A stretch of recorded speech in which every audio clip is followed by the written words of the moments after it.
just became a parent himself 10 months ago, calls me up and says, Mom, Anne has to go to a conference next month. I don't think I can take care of Ezra by myself. Can you come and help out? I grip the phone, willing myself to stay in the present, but feel myself spiraling back in time. It's 1979, and my husband has just returned from a business trip. We're sitting side by side on our threadbare living room couch, and he's saying, I'm leaving you. I met someone else. I'm in shock, terrified, overwhelmed, looking down at my still flat but pregnant belly and thinking, 2 kids, one not even born yet. How will I do it on my own? And then I'm flooded with memories of the 24/7, minute to minute, hour to hour, day to day, night to night, joy, heartbreak, and everything in between of raising 2 sons. Sons with just me, the lone and so often lonely woman in the house. I'm remembering the frenetic scrambling and rearranging of my schedule whenever the boys were sick, the unrelenting financial worries, and always the exhaustion, the guilt, the strain of being the only parent in our lopsided household. So you'll be able to schedule time off from work, right? Avi asks, his pleading voice catapulting me back to the present. Of course, sweetie, I say. Of course I'll help you. A month later, I'm on the train to Manhattan, feeling excited but anxious about the long weekend ahead. Avi's eyes light up when he sees me, and I can tell he's exhausted and on edge. Ezra's had a cold for a couple of weeks and has a lingering cough. Avi calls the doctor, who examined the baby earlier in the week and saw no cause for concern, and leaves a message that the cough seems to be getting worse and is more troublesome at night.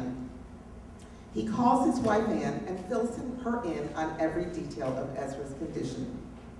They're an extraordinary team, and I marvel again at how seamlessly they work together on everything, and how much they rely on each other's support in taking care of Ezra. I know Avi feels adrift without her this weekend, and I again feel an acute sense of loss because I'll never experience what they have, the shared joy of raising a child together. When the doctor calls back 20 minutes later, she recommends the same old tried and true remedies I've already reviewed with Avi. When I say, see, your mother knows a little something about parenting, Avi looks at me in shock. What are you talking about, Mom? You always know what to do, he says. The first night, Ezra's cough wakes him up, but I'm able to get him back to sleep with a bottle and some gentle rocking.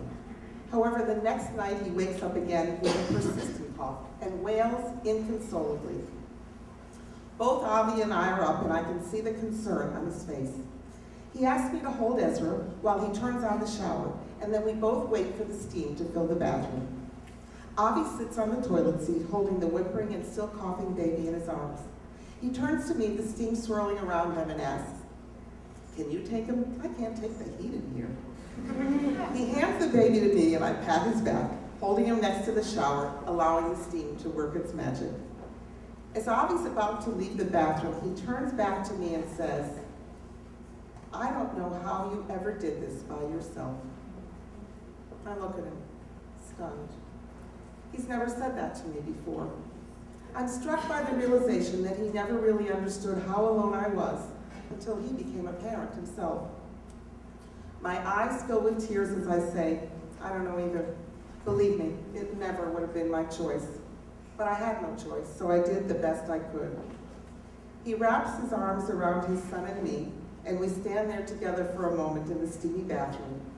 I feel Ezra's little body relax as his cough subsides.